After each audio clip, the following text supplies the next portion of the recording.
అంటే జోగి రమేష్ గారు అంటే ఇంకొక విషయం, జోగి రమేష్ గారు ఏనాడు కూడా మమ్మల్ని ఒక మనుషుల్లాగా, అంటే నేను పిల్లల్ని ఇచ్చిన వాళ్ళ ఇంటికి కనీసం ఒక వియ్యంకుడు వాళ్ళు వచ్చిరని చెప్పి మర్యాద కూడా మాకు ఉండవు. మా ముందేమో బావగారు రండి అనేది, మేము పోయినా అరే ఊరే అనేది. ఇది అండి పద్ధతి. ఒక్కటి సార్, ఒక్కటండి, ఏనాడు కూడా మాకు జరిగిన అన్యాయము ప్రతి ఆడపిల్ల తండ్రిగా, ఒక ఆడపిల్ల తండ్రిగా నేను కోరుకునేది, ఇంత అన్యాయం ఏ ఆడపిల్లకు జరగకూడదు సార్. ఏ ఆడపిల్ల తండ్రి కూడా. ఎందుకంటే ప్రతి ఆడపిల్లని ప్రతి తల్లిదండ్రులు ఎంతో గార్భంగా పెంచి పెద్ద చేస్తారు. ఆమె జీవితం మంచుకున్న చూస్తారు. నేను ఎంతో నమ్మకంగా జోగి రమేష్ ఫ్యామిలీకి నేను నా బిడ్డని, నాకు అందరూ ఆడపిల్లలండి, నాకు మగపిల్లలు లేరు. నేను సంపాదించిన యావదాస్తి నేను నా బిడ్డకే నేను ఇస్తానని చెప్పి, నా చిన్న బిడ్డకి నాకంటే ప్రేమ అతనికి ఎక్కువ ఇస్తానని చెప్పేసి ఆ రోజు కూడా చెప్పిన అతనికి. కానీ పెళ్ళైన కొద్ది రోజులకే ఇంకా తండి మొత్తం మొత్తం అమ్ముకొని రండి, కారు పెట్టండి, బంగారం పెట్టండి, ఇంకా పెట్టండి, కేజీ బంగారం పెట్టేవండి. ఎవరండి మా గౌడు కులంలో పెట్టేది? నేను గౌడునండి, ఒరిజినల్ మేము. రాండి మా సూర్యాపేటలో. నేను వీళ్ళ గౌరవం చెప్తున్నా. నేను 10 సంవత్సరాలు తాళ్ళు కూడా ఎక్కిన. వ్యవసాయం చేసిన కుటుంబం మాది, వ్యాపారం చేసి పైకి వచ్చిన కుటుంబం మాది. ఈ రాజకీయాలు తెలియదు మాకు, కుట్రలు కుటుంబాలు తెలియదు. మేము కేవలం పిల్లల్ని మంచిగా పెంచి పెద్ద చేసి పెళ్లి చేసి మీ చేతిలో పెట్టినామండి. పెట్టిన కొద్ది రోజుల నుంచే మాకు ఇంత ఘోరమైన అన్యాయం జరిగి నా బిడ్డని ఈరోజు ఇంత ఘోరంగా దాని జీవితాన్ని నాశనం చేయమని చూస్తే ఏ తల్లిదండ్రులు కూడా వాళ్ళకున్న ఆవేశం 14 నెలలు సార్, 14 నెలలు అండి. 14 నెలల నుంచి కూడా మేము ఏ రోజు కూడా ప్రశాంతంగా ఉన్న రోజు లేదు. రమేష్ గారు నిన్న ఒక నెల బాగా ఇబ్బంది పడ్డామని చెప్తున్నారు. ఒక నెలకు 14 నెలలకు ఎంత తేడా ఉందండి? ఒక ఆడపిల్ల తండ్రిగా నేను ఖర్చు పెట్టుకొని ఈమె కంటే ముందు ఒక 5 నెలల ముందు ఈమె పెళ్లి చేసినండి. మళ్ళీ అయినా నాకు వెళ్ళదు, నాకు ఇబ్బంది అవుతుందన్నా కానీ నాకు బాగా ప్రెషర్ చేసి కాదు ఖచ్చితంగా కావాలని చెప్పేసి ప్రెషర్ చేసి మళ్ళీ ఈమె పెళ్ళికి ఏదో టైం దొరుకుతుంది అనుకున్నాం. ఒక 2-3 నెలలు టైం ఇవ్వకుండా మాకు ఇబ్బంది పెట్టి మీ బాబుకు మీకు మీ ఫ్యామిలీకి ఉన్న అవన్నీ దాచిపెట్టి నా బిడ్డ జీవితాన్ని ఇలా ఈ విధంగా తయారు చేశారు. అందరూ గమనించాలండి. ప్రతి ఒక్కరు 2 రాష్ట్రాల తెలుగు ప్రజలు, బయట ఉన్న తెలుగు వాళ్ళు, ప్రతి ఒక్క తెలుగు వాళ్ళు 2 రాష్ట్రాల 9 కోట్ల మంది ప్రజలు గమనించాలి సార్ ఈ విషయాన్ని. మా విజయంలో ఏ విధంగా తప్పులేదండి. మా దగ్గర న్యాయమే, మాకు న్యాయమే జరగాలి. భగవంతుడు ఎప్పుడు మాకు న్యాయం వైపు ఉంటాడు. న్యాయం ఖచ్చితంగా దొరుకుతుంది. మాకు న్యాయం జరగాలి. ఇంకోటి అమ్మా సార్, ఇవన్నీ చెప్పాలని చాలా చెప్తున్నాం. ఇవి ఎట్లుందంటే సార్, ఇది ఒక దొంగ నరిచేట్టు ఉంది. వినండి బాగా సార్. తప్పు మాది కాదు సార్, తప్పు నేను నా బిడ్డని ఇచ్చినాం 14 నెలల నుంచి కూడా. అబ్బాయి ఇంటికి పంపించి ఆ అబ్బాయి పరిస్థితి కొద్దిగా సక్కదిగుతున్నది. మీరు ఇంటికాడని చెప్పి ఇంటికి పంపించిన తర్వాత ఏనాడు కూడా అమ్మాయిని కానీ మమ్మల్ని పలకరించింది లేదు. కొద్ది రోజుల తర్వాత మళ్ళీ శ్రావణ మాసం వచ్చింది. శ్రావణ మాసంలో పంపించాం ఇంటికి. ఆ పంపించిన నెల రోజుల్లో కూడా నా బిడ్డని ఎన్నోసార్లు చంపడానికి ప్రయత్నించారు. వాళ్ళ ఫ్యామిలీ, వాళ్ళ అమ్మాయి శ్రావణ మాసంలో ఉన్నది ఒక 20 రోజులు అక్కడ ఉంది, ఒక 20 రోజులు ఇక్కడ ఉన్నది. పెళ్లి కంటే ముందు, పెళ్లి ముందు కూడా మాకు, పెళ్లి తర్వాత కూడా మాకు ఎట్లాంటి వాళ్ళ కానించి లేదు. ఇంటికి పంపించి కూడా మాకు, ఇంటికి పంపించడానికి కానించి కూడా ఫోన్ల ద్వారా కూడా రాజీవ్ బెదిరించిన కాల్స్ కూడా మీరు అనేది విన్నారు. వాళ్ళ అత్తమ్మ ఫోన్ చేసి ఏమైందమ్మా, మీ బంగారం ఏమైంది, డబ్బులు ఏమైంది, మీరు రాండి తీసుకురండి అని చెప్పేసి మాకున్నే మొత్తం అమ్ముకొని రండి అని చెప్పడం వరకు వాళ్ళ బాధ్యత.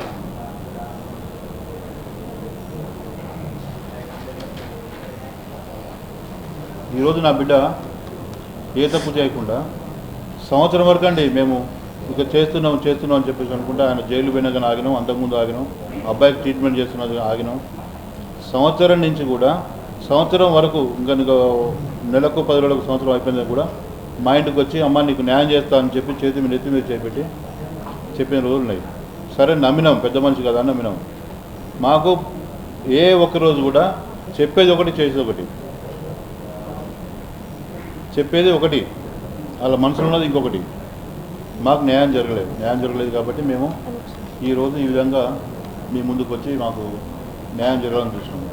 ఒకసారి సేమ్ పాప చెప్పినట్టు కోర్టుకు పోతే ఇదే కేసు మేము సిపి గారికి వెళ్తే సజ్జల రామకృష్ణారెడ్డి దగ్గరకు వెళ్ళిన మాట వాస్తవం. అది వాళ్ళ ఇంటి దగ్గర మాట్లాడి ఒక నెల రోజులు సెట్ చేసుకొని చెప్పారు.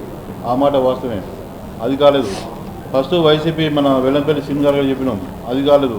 ఎవరి దగ్గర తిరిగినా మాకున్న పెద్ద మనుషులు కానీ మాకున్న లాయర్స్ కానీ ఎవరినైనా సరే ఆయనకున్న పలుకుబడితోటి వాళ్ళని రాకుండా చేసి వాళ్ళకి ఇంత ఇస్తామని చెప్పేసి ఏ ఒక్కరిని కూడా రాకుండా చేసి మమ్మల్ని ఒంటరి చేసి కనీసం వీళ్ళు ఏం చేసుకుంటారు చేసుకోపోయే ఉద్దేశంతో ఎంతో ధైర్యంగా అన్యాయం చేయడం జరిగింది.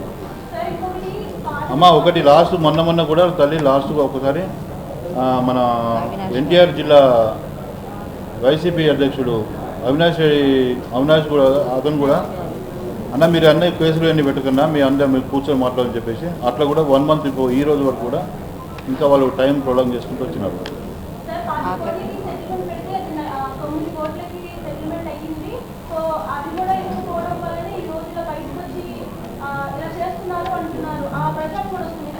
అవన్నీ కోర్టు ద్వారా చూసుకుంటుంది తల్లి. అన్నీ ఏదన్నా కానీ మేము మాకు ఏదో నష్టపరిహారం జరిగిందో అవన్నీ కోర్టు బదిలో ఉన్నాయి.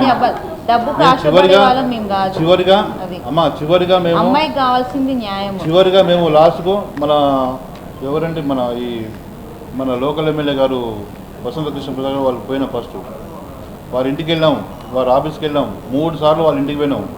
వాళ్ళ బాబాయ్ జోగి వెంకటేశ్వరరావుని పిలిపించి సార్ మీరు కొద్దిగా మీరని చెప్పండి సార్, రమేష్ గారికి చెప్పండి, పాపం అమ్మాయి చాలా చిన్న అమ్మాయి, ఆమె భవిష్యత్తు ఖరాబ్ అవుతుంది, ఇవన్నీ కోర్టులు ఇవన్నీ పోతే చాలా ఇబ్బంది పడుతుంది అమ్మాయి, చెప్పండి సార్ అంటే అన్న మేము నా మాట విన్నాడు అతడు, మీరు న్యాయపరంగా పోతే పోండి అని చెప్పేసి అతను చెప్పినాడు. ఆ రోజే మా ముందే వెల్లంపల్లి శ్రీనివాస్ గారు ఫోన్ చేసి సినిమా ఈ పాపది ఇట్లా ఇబ్బంది అవుతుంది సెట్ చేసుకొని చెప్పేసి అన్నాడు. ఇట్లా అనేక సార్లు కూడా మమ్మల్ని మాట్లాడుతున్నాం చెప్పేసి ఈరోజు మాకు ఈమె మీద కేసు ఫస్ట్ పెళ్ళైన 2 నెలలకే నల్ వెయిట్ అది ఆ కేసు వేసిండు. ఆ తర్వాత 1 year కాగానే ఇంకేదో కేసు వేసిండు. ఇప్పుడు డబ్బుల కోసమే అయి ఉంటే పెళ్ళైన వెంటనే ప్రాబ్లం వచ్చిన వెంటనే మేము అదే పనిలో ఉండేవాళ్ళం కదండి. 1.5 year నుంచి మేము ఎందుకు ఫైట్ చేస్తాము? ఒక ఆడపిల్ల అయితే ఇట్లా వచ్చి ఇట్లా మాట్లాడాలి, ఇట్లా బయటపడాలి అని చెప్పి ఏ తండ్రి ఏ తల్లి కూడా కోరుకోరు. ఖచ్చితంగా మేము న్యాయం కోసమనే మాకు విముక్తి కాదండి. పేరు వచ్చినప్పుడు ఏమంటారు, మాకు ఎందుకని రాజకీయాలు? ఒకసారి లోకేష్ అంటారు, ఒకసారి చంద్రబాబు నాయుడు అంటారు, చిరంజీవి అంటాడు, పవన్ కళ్యాణ్ అంటాడు. మాకెందుకండి ఇవన్నీ కాదు. నా బిడ్డకు అన్యాయం ఉందో అన్యాయానికి న్యాయం చేయాలని మేము కోరుకుంటాం అందరినీ. మేము ఏ రోజు కూడా చంద్రబాబు గారితో కానీ లోకేష్ గారితో కానీ మేము మాట్లాడడం కూడా జరగలేదండి. కానీ ఈ మీడియా ద్వారా నేను తెలియజేసుకుందామని అనుకుంటున్నాను. ఇంత అన్యాయం ఏ బిడ్డకు జరగకూడదు. నా బిడ్డకు ఖచ్చితంగా న్యాయం జరగాలి. నా బిడ్డకు ఖచ్చితంగా న్యాయం జరిగేంత వరకు మేము పోరాటం చేస్తూనే ఉంటాం. అవసరం అనుకుంటే రేపు ఇవ్వాలని కానీ ఇంకెప్పుడైనా సరే జోగి రమేష్ గారి ఇంటి ముందు కూడా ధర్నా చేసే పరిస్థితి వస్తుంది. వాళ్ళ ఇంటి ముందు టెంట్ వేసుకొని కూర్చొని నెల కానీ 2 నెలలు కానీ 5 నెలలు కానీ వాళ్ళ ఇంటి ముందరనే కూర్చుంటాం. నా బిడ్డకు న్యాయం జరిగేంత వరకు కూడా మేము అక్కడే కూర్చుంటాం. న్యాయం జరిగేంత పోరాటం చేస్తూ ఉంటామండి. ఇదైతే వాస్తవం. ప్రతి ఒక్కరికి పేరు పేరున నేను వేడుకునేది నా బిడ్డకు న్యాయం చేయండి. అయితే ఇంకొక విషయం ఏం చెప్దామని సొంతంగా 3 times వెళ్ళాం, 2 సార్లు వాళ్ళ ఇంటికి వెళ్ళాం, ఒకసారి ఆఫీస్కి వెళ్ళాం. ఆ వీడియోలు ఉంటే చెప్పుకోండి, ఆ వీడియోలు కూడా పెట్టమనండి. మా అంతటి మేమే మాకు న్యాయం జరగలేదు కాబట్టి న్యాయం కోసం అని చెప్పి వసంత కృష్ణ ప్రసాద్ గారి దగ్గరికి వెళ్ళడం జరిగింది. అయితే వాళ్ళు నిన్న పెట్టిన వీడియో ఏదైతే ఉందో అది ఫస్ట్ టైం కాదండి, సెకండ్ టైం వెళ్ళాము. ఖచ్చితంగా అంటే ముందు మరి ఎవరు ఎందుకు వీడియో పెట్టలేదో నాకు తెలీదు. దానికి ముందు కూడా మేము చెప్పినట్టు సజ్జల రామకృష్ణ గారి దగ్గర కూడా వెళ్ళాము. అదే మీటింగ్లో వారి ఇంట్లోనే జరిగింది మీటింగ్ వచ్చేసి. అక్కడే మేము లాస్ట్ గేట్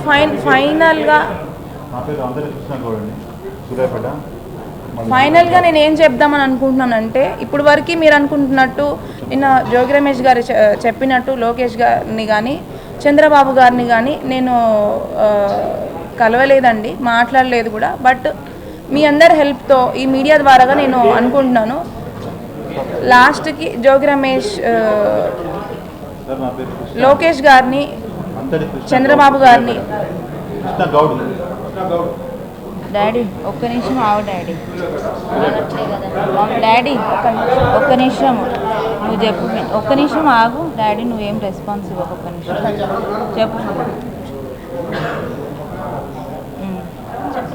ఖచ్చితంగా ఎట్లాగో మా వెనుక వచ్చేసి స్పై అయితే చేస్తున్నారు కదా ఎక్కడెక్కడికి వెళ్ళాము ఏమేం చేస్తున్నాం అనేది మీరు వాళ్ళ దగ్గరికి వెళ్ళినట్టు కూడా ఖచ్చితంగా ప్రూఫ్ ఉంటే చూపించమనండి ఎందుకంటే మేము వెళ్ళలేదు మేము ఎవరిని రీచ్ అవ్వలేదు లోకేష్ గారిని కానీ చంద్రబాబు గారిని కానీ బట్ మీ మీడియా ద్వారా ఖచ్చితంగా తెలియజేయాలనుకుంటున్నాను వారి నుంచి కూడా మాకు సహకారాలు సపోర్ట్ అంది నాకు తొందరగా విముక్తి కలిగి దీంట్లో నుంచి నాకు న్యాయం జరుగుతుందని చెప్పి నేను మనస్ఫూర్తిగా కోరుకుంటున్నాను. అదే అండి పొలిటికల్గా చూసుకోవద్దని చెప్పి దయచేసి దీన్ని పొలిటికల్గా కన్వర్ట్ చేయొద్దు అని చెప్పి అది కూడా రిక్వెస్ట్ చేసుకున్నాను. అలా నాకు చాలా బాధాకరంగా కూడా ఉంది అట్లా చేస్తున్నందుకు ఎందుకంటే అతనికి కూడా తెలుసు పర్సనల్గా నేను ఎంత ఇబ్బంది పడ్డాను అతను ఎంత ఇబ్బంది పెట్టాడు అసలు వాస్తవాలను పక్కన పెట్టి దయచేసి అట్లాంటి కోణంలో పొలిటికల్ కోణంలోకి దీన్ని టర్న్ చేయకండి ఎందుకంటే మాకు ఎట్లాంటి పొలిటికల్ బ్యాక్గ్రౌండ్ లేదు. ఇంకొక అమ్మాయి నాలాగా ధైర్యంగా ఎదుర్కోవాలి. ఇంకొకటి ఏంటంటే ఇంకొక అమ్మాయి నాలాగా ఫ్యూచర్లో కూడా ఇబ్బందులు పడితే ఇట్లనే ధైర్యంగా ఎదుర్కోవాలి అండ్ నేను వాళ్ళకు ఒక ఆదర్శం అవ్వాలి తప్ప అరే ఈ అమ్మాయి బయటికి వచ్చి వాయిస్ రేజ్ చేసింది కదా ఈ అమ్మాయికి ఏం జరిగింది మన పరిస్థితి కూడా ఇట్లా అవుతుంది బయటికి వస్తే అని చెప్పి భయపడకుండా మనం బయటికి వచ్చి వాయిస్ రేజ్ చేస్తే ఖచ్చితంగా ఉన్న వాస్తవాలు బయటపడి ఇబ్బంది పడి వస్తున్న అమ్మాయిలందరికీ కూడా న్యాయం జరిగి వాళ్ళకి నేను ఒక ఆదర్శంగా ఉండాలని చెప్పి నేను కోరుకుంటున్నాను. చాలా థ్యాంక్స్.